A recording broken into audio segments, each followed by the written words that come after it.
Jaclyn Schiff is founder of PodReacher, a done-for-you service that transforms podcast episodes into high-quality articles. Before starting PodReacher, she worked as a journalist for leading healthcare publications in Washington, D.C. and Chicago, and also served as director of communication for a global health research association. As a writer, she's published in a range of publications, including NPR, NBC News, Thought Catalog, the Muse, and her ghostwriting skills were noted in a 2017 article in Marie Claire. Welcome to the PR Maven Podcast, a podcast all about growing your network and building your brand through traditional and digital networking techniques. I'm Nancy Marshall, the PR Maven and CEO of Marshall Communications. I've been strengthening brands through PR for over 35 years, and now I'm celebrating the success of executives, influencers, business owners, and entrepreneurs from all around the world, all of whom have cultivated their brands and broadened their networks through traditional and digital networking methods. Each week, I interview one of these interesting and influential individuals and provide an opportunity for you, the PR Maven Nation, to gain insights from their strategies and stories. So stay tuned for this week's episode, and thanks for listening.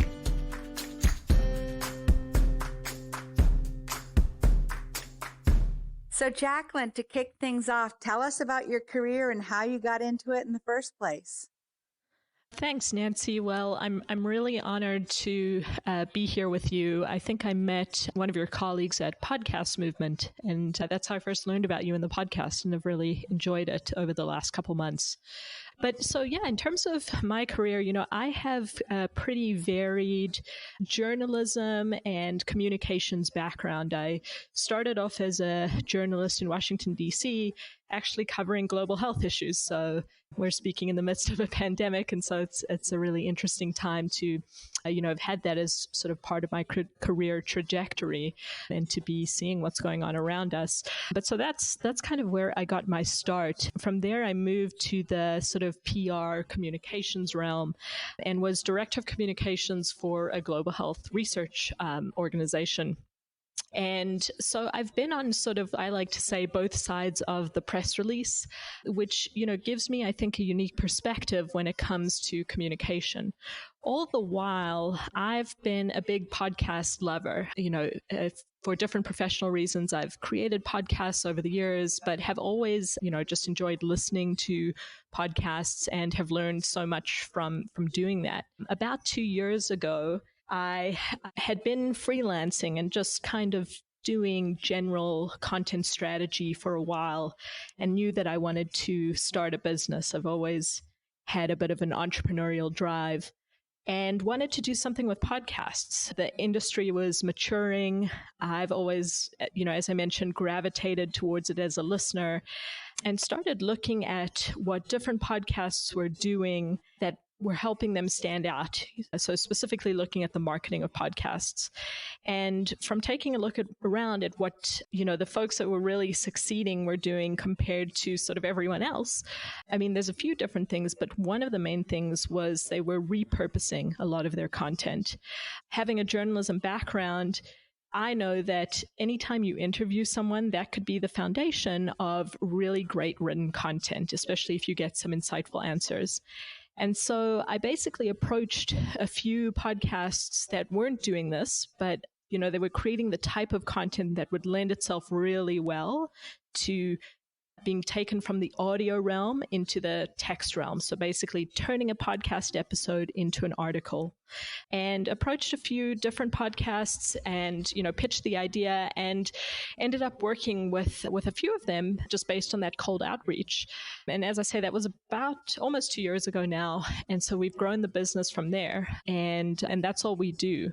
We focus on taking the spoken word and, I like to say optimizing it for text.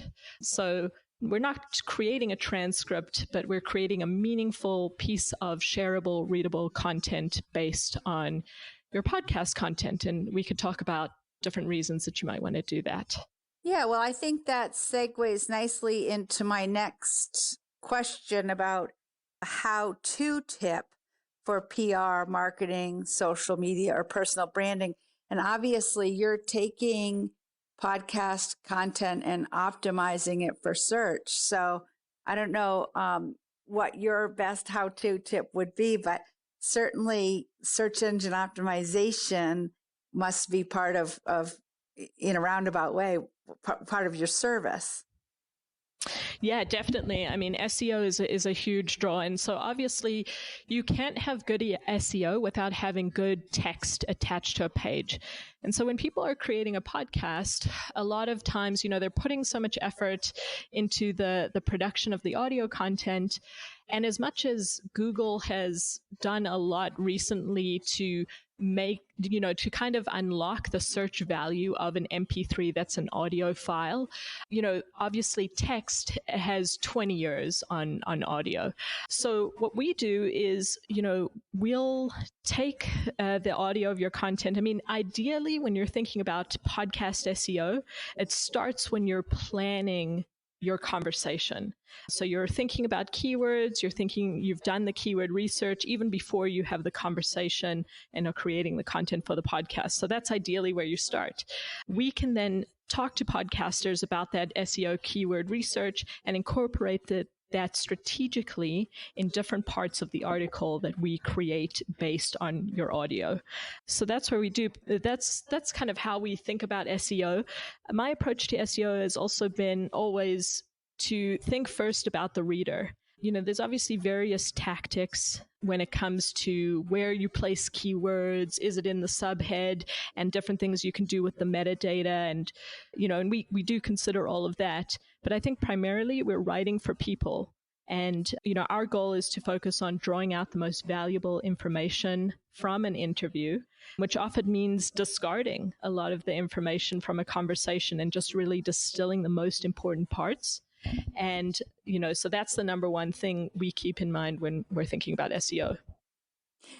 Well, I'm just kind of laughing to myself because I'm thinking, if we're doing an article about this conversation, which parts would we delete and which parts would we leave in? So we'll have to talk about that, because I'd love to see an article based on this conversation. Yeah, no, happy to do that. I think for anyone who's tried to do this, it's really time consuming to do it well. And so what I like about the service we offer is, it's kind of like this magical thing. You give us the audio file, and, a couple days later we come back with this fully fleshed out article. What I find is that, so let's say you have a 30-minute interview.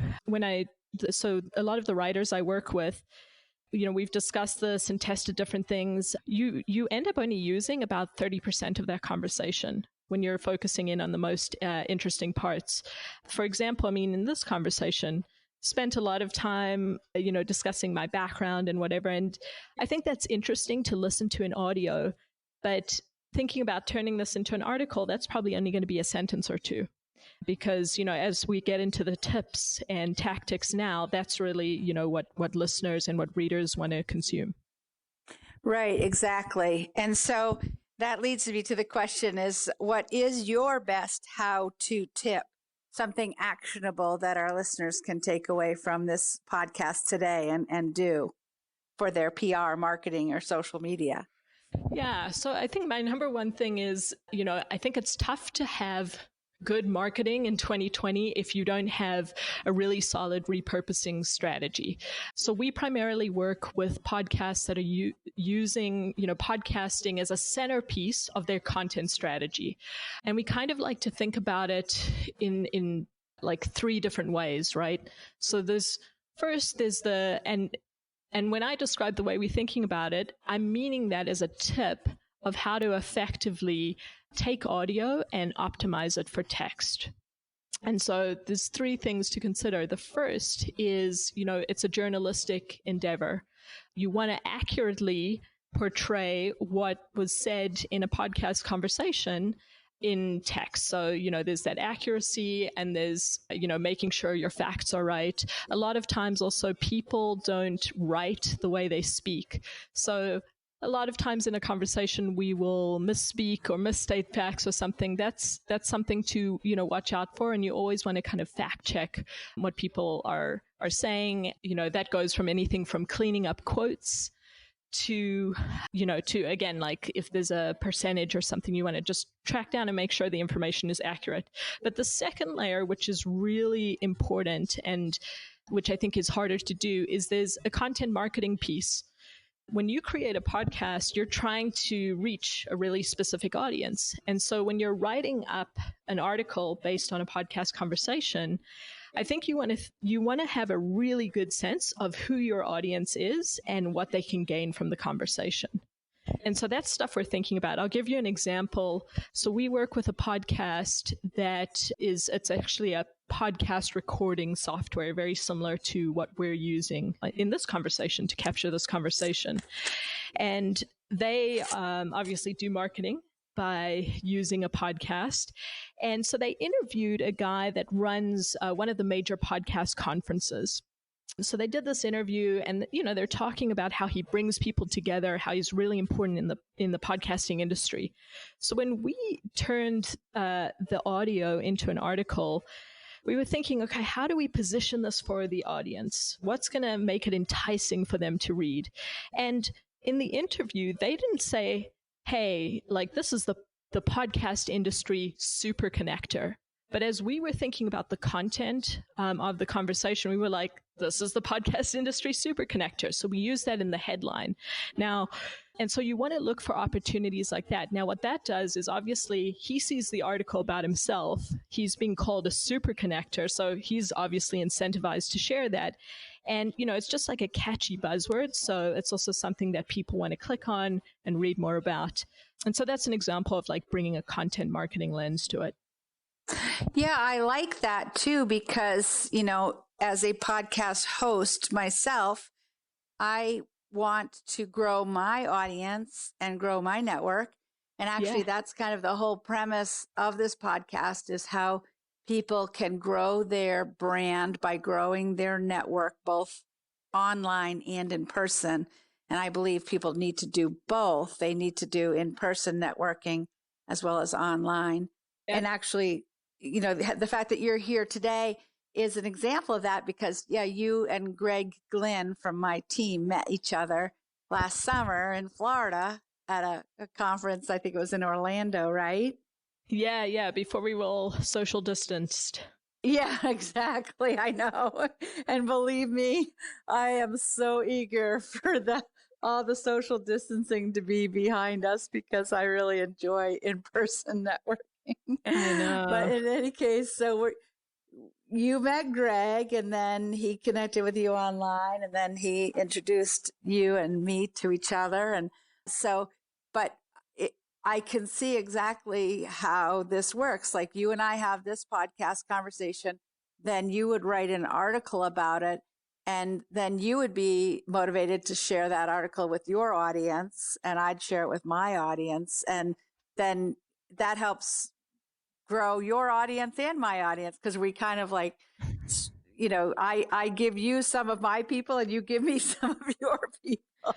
Exactly. And, Nancy, I mean, to your point, you've been at this a while. You're kind of like a podcast pioneer, right? But a lot of people are jumping into podcasting now and doing interviews. And the theory you described of, how it grows audience is exactly right. But with so many more people doing podcast interviews, the guests that come on shows are kind of, they're like, oh, well, this is one of, 10 I'm doing this month, and am I going to share all of them equally? Having an article that's based on the conversation, it can really help set your podcast apart, because not everyone does that. And there's just something, we've seen when it comes to seeing your name in print, it's just a little more exciting than sharing an audio player on a page. So I'd say that's, one reason to do it. And that's the way you can, help incentivize your guests to share it. And then you get this network effect that you described.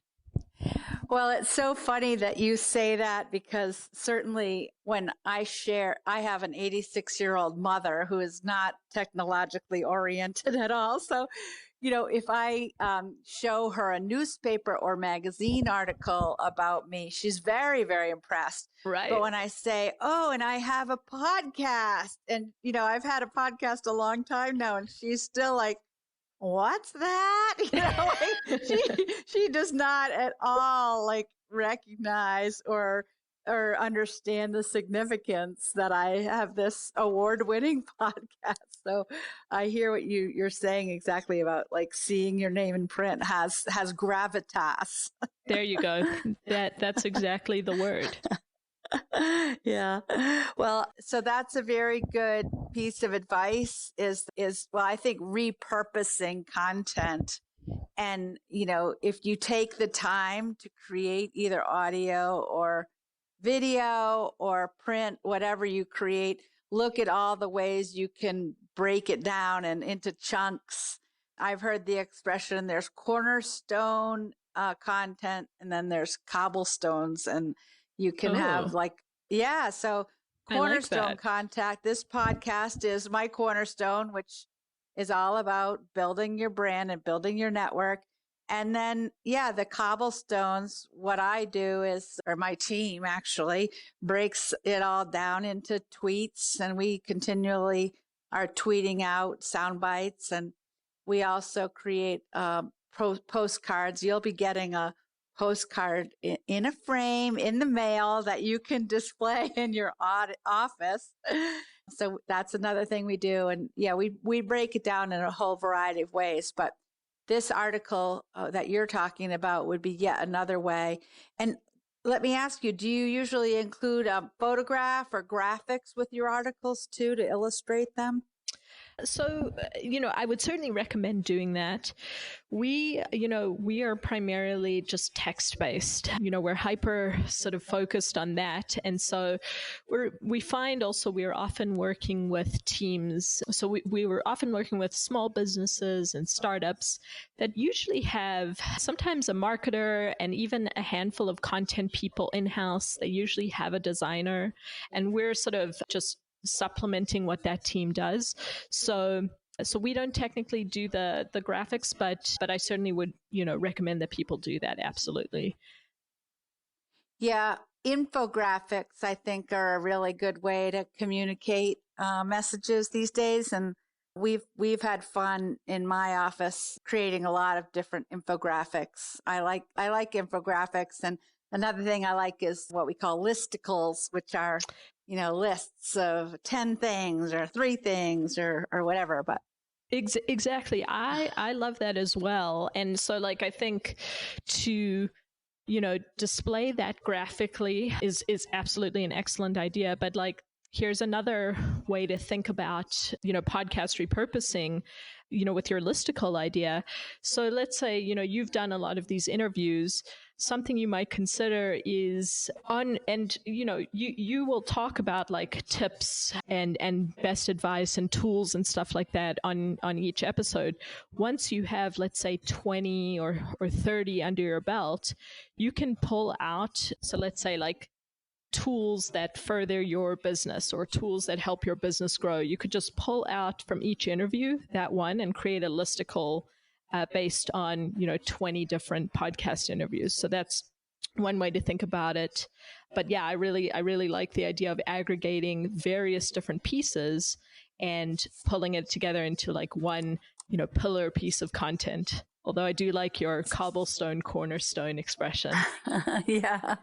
I need to give credit where credit is due for the whole concept of cornerstone and cobblestone content and having your big chunks of content, like this podcast is a big chunk of content, and then breaking it down into cobblestones. And I learned about that from one of my mentors and friends, Stephen Wessner, and you spell that Woessner, who is the author of Profitable Podcasting.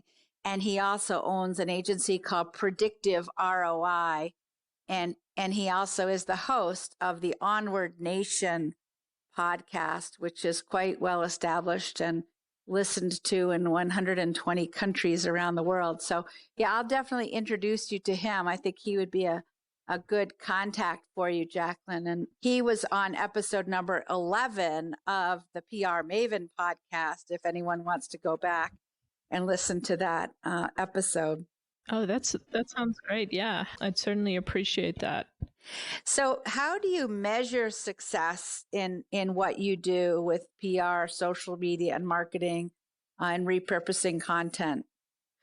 Yeah, so the way we think about it is, I'm going to sort of go back to what I was talking about in terms of the combination of journalism and content marketing, the other layer on that. So, when we take an interview and transform it into an article, we're thinking about that in 3 steps. So, again, is it accurate? Have we positioned it correctly for the target audience?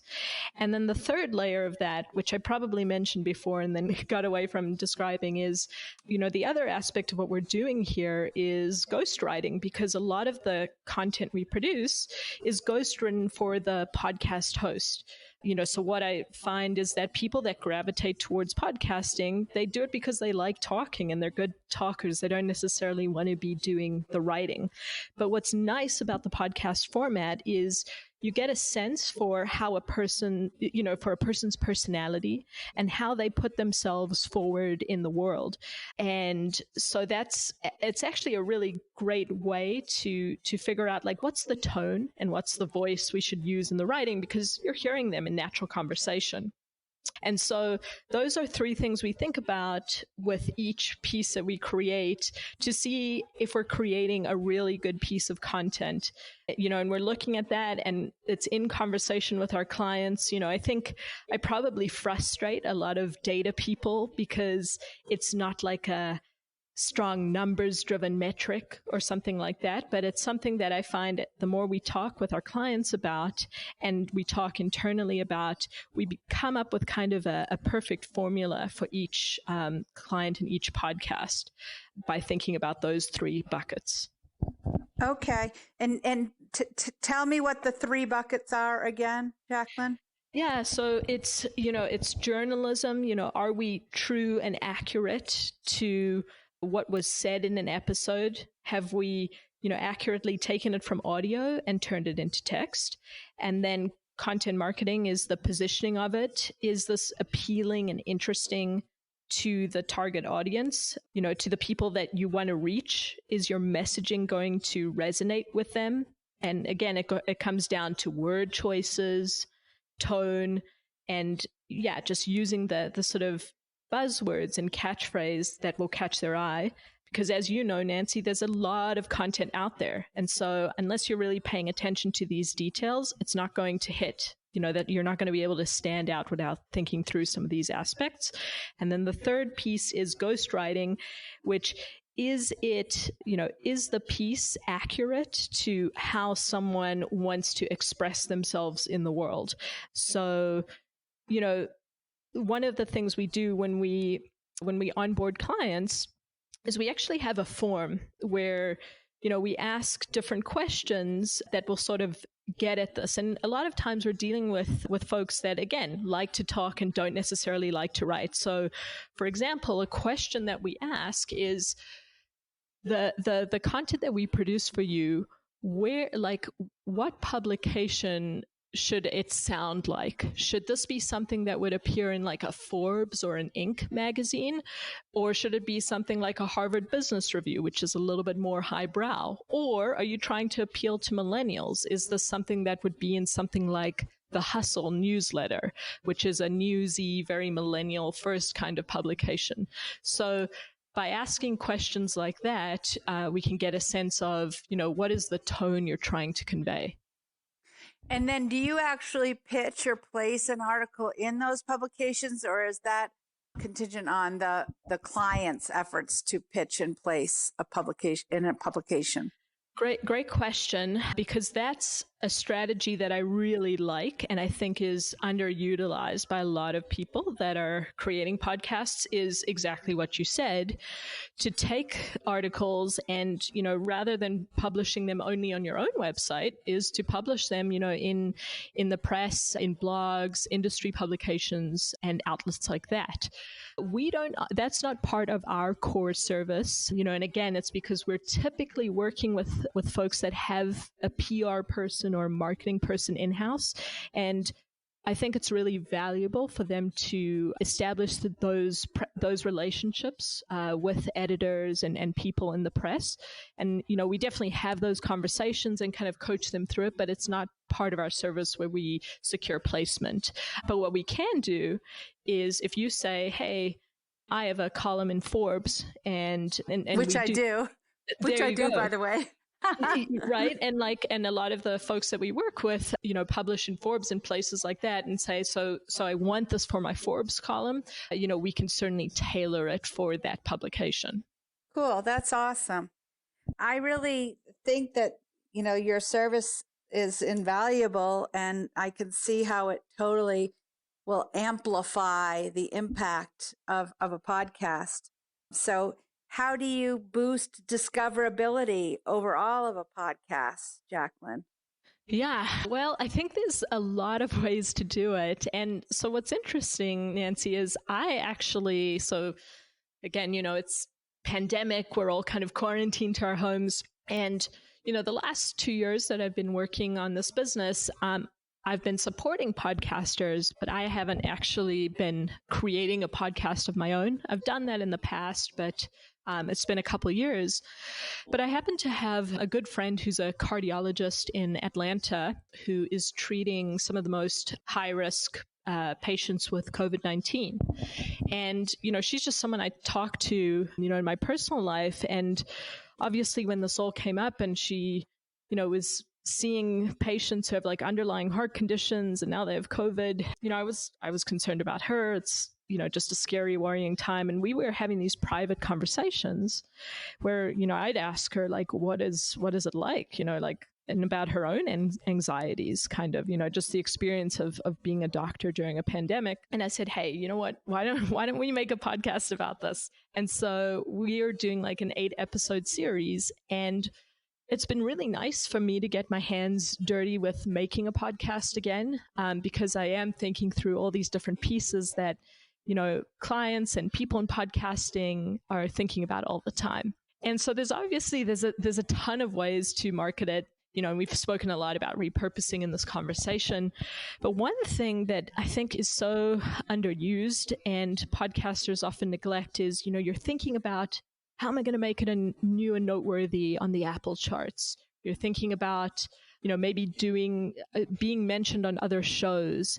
So you're thinking exclusively in audio, but email is a great way to be marketing your podcast. And so a lot of folks have like an existing email list. And, even if they don't realize it, you could probably easily come up with a list of, anyone who's been in business for, let's say, 10 years could probably easily come up with a list of 100 contacts.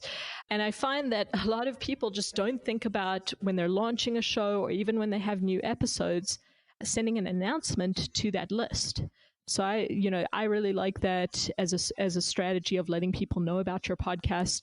The other thing that I think can be really powerful, and again, it comes back to email, is getting your podcast mentioned in industry newsletters. And I'll give you, or industry kind of publications. I'll give you an example again with this new podcast that I've been creating, where I speak to my friend who's a cardiologist and we talk about her experience of being a doctor during the pandemic. So I'm obviously formerly a healthcare reporter, and I used to be in the Association of Healthcare Journalists. So when we launched this podcast and, published the first episode, I reached out to the Association of Healthcare Journalists. I reached out to the PR person there and said, this is something new that I'm doing, and maybe others in the industry would find it interesting. And she listed the podcast on their recommended podcast page. And so with just one episode, I already have, some minor press that I can show, which, gives credibility to the podcast. So those are just a few things that, top of mind for me, but I think aren't necessarily top of mind for a lot of podcasters. Definitely. I feel that getting the credibility of a mention, whether it's in a roundup or, for example, my podcast, the PR Maven podcast, was named to the top 10 list of personal branding podcasts by a list called Feedster. And so that happened in December. And of course, we promoted and publicized that through a press release. So it's always good to, again, if you're getting named to a list like that, make sure you publicize it both to the media and, as you said, use your email list. I think that an organization's email list is their most valuable marketing asset overall. And you really need to tend to that list the way you tend to a garden. Make sure you take care of it and feed it good information, and don't abuse it in any way. Don't send too many emails, and make sure that the emails you send are relevant. So for somebody to give up their email address to you, it implies a certain amount of trust, and you can't breach that trust with them. So I'm glad you brought up email marketing. Yeah, 100%. I mean, I definitely agree with what you said. And, this again goes back to the importance of having, good text associated with your podcast, on your podcast website. I spoke to a contact of mine who has a media industry podcast. And, originally, again, I appreciate it's a lot of effort to just publish an episode. But so he was just, publishing the audio files, and then, essentially just linking to the podcast player on his website. And, there was a title for the page, but there wasn't much text attached to it. And what he started doing is he started adding edited transcripts. So, not a full transcript of the conversation, but just kind of, he would edit down the questions and the answers again to the most noteworthy parts. And once he started doing this, he didn't even have to actively promote it, but he started getting linked in, some of the major media industry newsletters. For example, Neiman Lab is a thing that a lot of people in journalism read. And the reason that is because it's a lot easier for newsletter editors to copy and paste text than to actually have to go through, listen, and then summarize themselves the whole episode. We're all so busy. We don't have time necessarily to do that. But, if you've got the text in front of you, you make it really easy for people to write about you. Oh, well, that's been one of my key secret weapons, I think, in public relations throughout my career, is to do whatever you can to make it easier for journalists to help you tell your story. And, things like even just responding to a telephone call or an email in a timely manner. And when they ask for photographs, you get them the photographs or video or whatever. I've always believed that PR people, to a certain extent, are like the servants to the media. And I've had employees on my team who haven't really liked to think of themselves in that way. But I've always thought that that's my job, is to be of service. Maybe servant is too strong of a word, but of service to journalists. And I think that the journalists that I work with, and you mentioned previously having relationships. Yeah, I have built a lot of relationships based on trust. The know, like, and trust funnel. Basically, I know a lot of journalists. I like them. They like me, and we trust each other because we've worked together for so many years. So there's a lot to be said for that. So I feel that this content that you're creating based on podcasts, and then particularly using it for email marketing, but also sharing it with journalists, I think is a great strategy. Yeah, exactly. And I agree with a lot of, I agree with your approach, and I definitely think that's an approach that sets people up for success. Another easy, quick tip that I think is often overlooked, and this is to your point of making it as easy as possible for journalists and, anyone, right, to write about you, because it's not just journalists that are writing about people and have an audience anymore, right, is to have really good about copy on your podcast website. Like, a lot of people will, include the description. So if you see your podcast on Apple, on Spotify, there's a description of what the podcast is there. But a lot of people will navigate to it through your website, and it's really hard to see that. Just have an about page or a tab or something that says, what is this podcast? Who is it for? And what people can expect to get out of it. So I think that's like a really easy thing to do. And again, to your point, makes it easy for people to write about you. Yeah, and along the same lines, I'm a big believer in having a really good summary section in your LinkedIn profile also, because LinkedIn is, again, a great big website with a lot of credibility, and Google, sends a lot of people who are searching to LinkedIn for information. So that summary section is a place that you can really include a lot of keyword-rich copy. So as you said, to make sure that your podcast website has a good About Us section, and also make sure that your summary section in LinkedIn is complete and as thorough as possible. Yeah. Well, this is fascinating. We're going to go to a break, but we'll come back with more from Jaclyn. But first, I want to share some exciting news about our PR Maven podcast listener line. You can now call in at 207-620-9075 and ask me questions or share feedback or ideas for the podcast, including who you would like to hear on the show as future guests. So I look forward to hearing from members of PR Maven Nation. And right now, we'll take a quick break and be back in just a moment.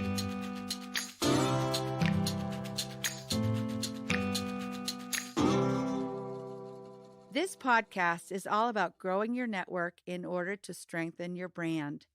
In my 30-plus year marketing and PR career, I have seen many organizations waste their precious time and money on marketing because they're trying to obtain success without any strategy to achieve their goals. So many organizations and companies suffer from what I call the shiny object syndrome, trying every new fad that comes down the pike. That's why I created the Marshall Plan 15 years ago.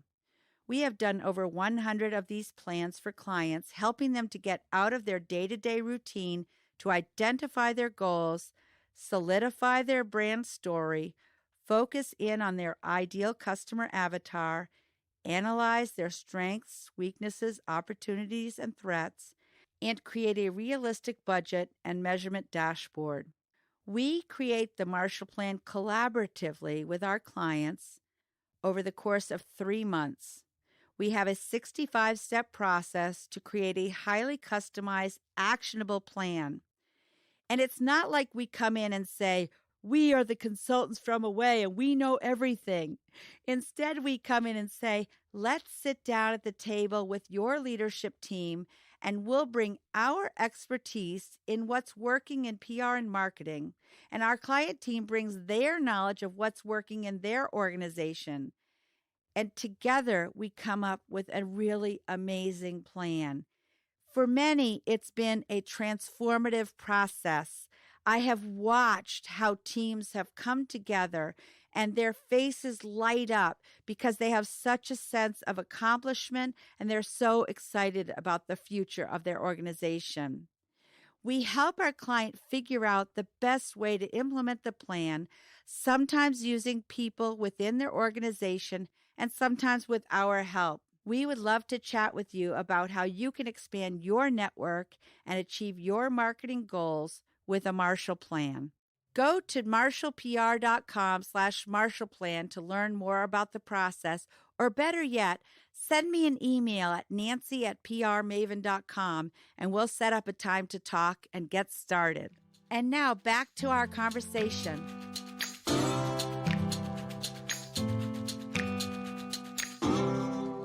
Welcome back to the PR Maven podcast. And today we're talking with Jaclyn Schiff, founder and CEO of PodReacher.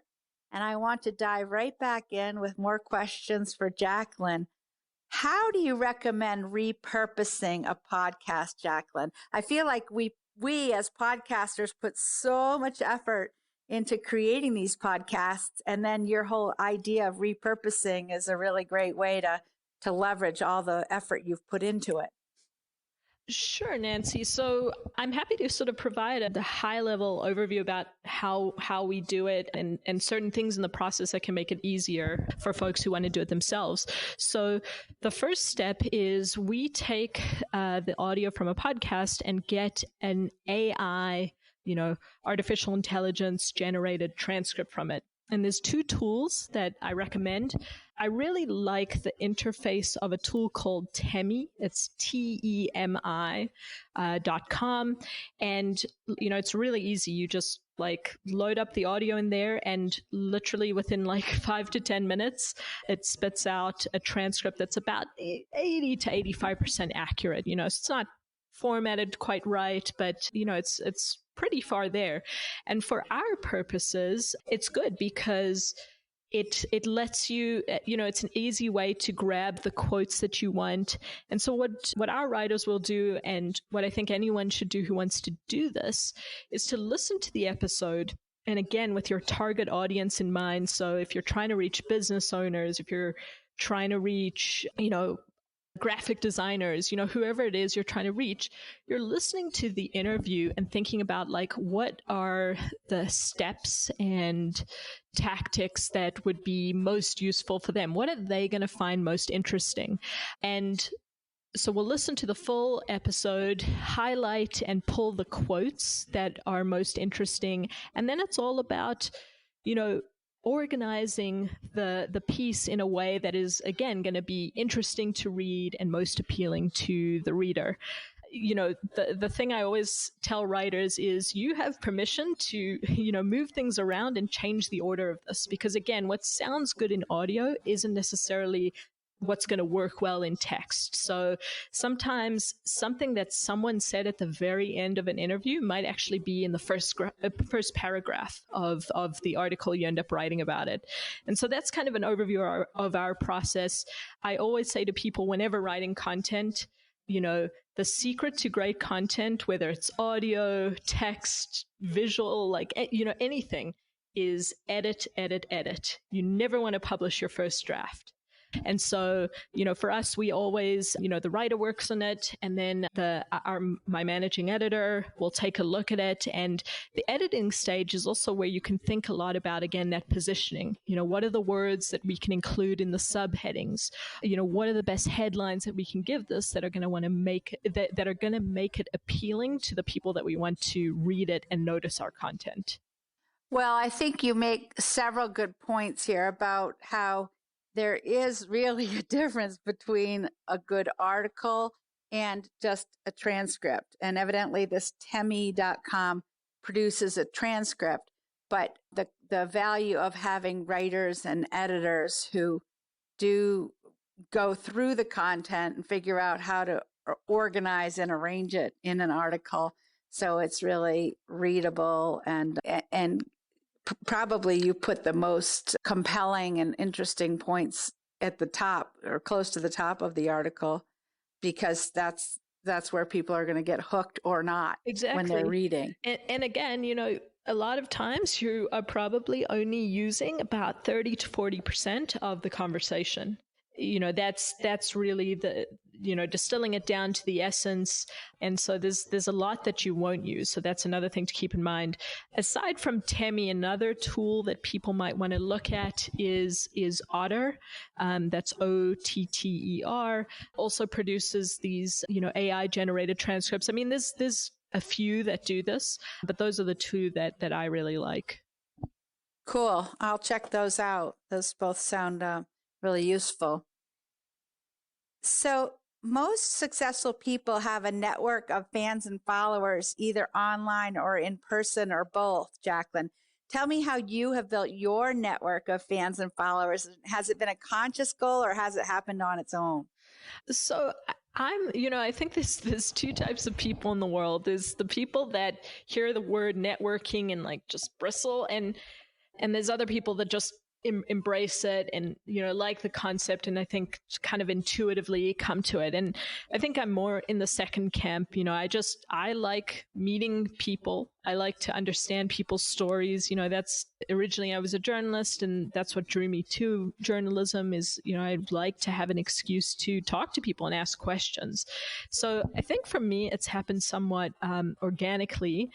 And since I've been, building PodReacher as a business, I've tried to take a bit more of a conscious approach. And I mentioned that until very recently, I hadn't been making my own podcast, but I have actively been seeking to be a guest on other people's podcasts. And obviously, here we are today, and I appreciate this opportunity, but I like to do that. It's, first of all, you get, a half hour, an hour of someone's time. And, I think that's really something to be treasured. It forces you to have a structured conversation. And obviously in my case, so you and I are having this opportunity and getting to know each other, but I'm also, getting an opportunity to meet your listeners and for your listeners to hear from me. And so that's something that I've really been focused on over the last year. There's a lot of, I'm sure you've seen some of these, there's a lot of podcast guest booking services that have popped up in the last couple of years. And I know some of the folks that are in that space and do a really wonderful job. I haven't used a service like that. I've done all the outreach myself because, again, I've really wanted to form relationships with hosts. I also find that being on other people's podcasts gives me, an eye into different people's processes and, what they, just what they're facing as a podcaster. And so I appreciate that, view of things as well. So that's been a big part over the last year of how I've been building my audience. But to your earlier point as well, I always think about, how can you be helpful and useful to the people around you? And, I just enjoy when I'm able to help other people. I'd like to think I don't necessarily expect anything in return, but, any time that I can, share my knowledge and help people, move their businesses forward. I mean, those are things that just naturally excite me. And so, primarily, first and foremost, I think that's kind of the approach I've taken to networking. Well, again, we mentioned it previously, but you would not be here with me today had you not gone to the Podcasters Conference last summer and met Greg Glynn from my team at Marshall Communications. So I'm glad that the two of you met, and he obviously thought highly enough of your conversation to bring you back as a suggested guest for me. So I'm glad that happened. And now I'll look forward to hopefully meeting you someday in person as well. Yeah, that would be great when the social distancing is over behind us. Yeah. I think I can tell, Nancy, you're an extrovert like myself. So yeah, it's been challenging. Oh, yeah. I think on the scale of introvert, extrovert, I'm probably like off the chart as far as there's not like an introverted bone in my body. Oh, gosh. So this has been a really hard time for me. Yeah.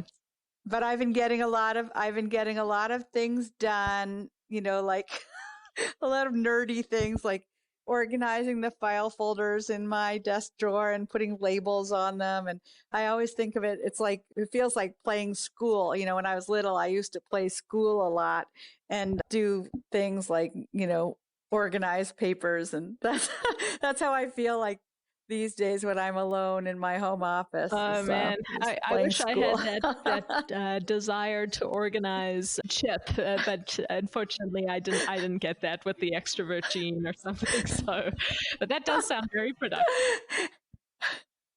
Yesterday, I had to send out a tweet because I was up really early in the morning for an online exercise class. And then I had like an hour between 7 and 8. And I was like, okay, I'm not going to start doing emails quite this early. So I actually took all the spices out of my spice cupboard and I alphabetized them. And then I took a picture and I go, oh boy, this stay-at-home order is getting to me. I'm alphabetizing my spice drawer. Oh man, that is really funny. But again, I mean, I think these are things that your future self will probably thank you for and enjoy. So yeah. Could be worse. When I tweeted, I put hashtag pathetic. Actually, no. I was like, well, what has happened to Nancy Marshall? She's home by herself, alphabetizing her spices. we are pushed to do interesting and strange things in these, under these quarantine kind of conditions. So I get it. So, Jaclyn, in your line of work, is there a resource such as a book or a website or an app that you have found helpful and why? You already mentioned a couple of them, Temi.com and Otter.com, but are there others? There's so many resources that I do love for podcasting. So, we talked a little bit about industry newsletters, and I just find those so valuable for just keeping abreast of changes of what's going on in the podcasting landscape. So I'd recommend HotPod is a weekly newsletter that comes out with podcast industry news. It's done really well by Nick Kwa, and he's done it for a couple of years. And there's also Pod News, which is a daily newsletter from James Cridland. He's really knows his stuff when it comes to podcasting, and it's just a good overview of different products, services, and developments that any podcaster would want to know about. So those are really good. And then, I'm a big Twitter fan, and so follow a lot of excellent people in the podcasting world. There's Matthew Passy, who's a podcast consultant who, just anytime I have any issue, I sort of go to him. And also Johnny Peterson from Straight Up Podcasts is terrific as well. He's actually working on the podcast that I'm creating at the moment and is just a master of the craft. So yeah, following people on Twitter and having conversations there, I find extremely valuable. Well, we'll have to follow each other. I'm main PR Maven on Twitter, and I really enjoy my Twitter. So I'll look forward to following you on there. That would be great.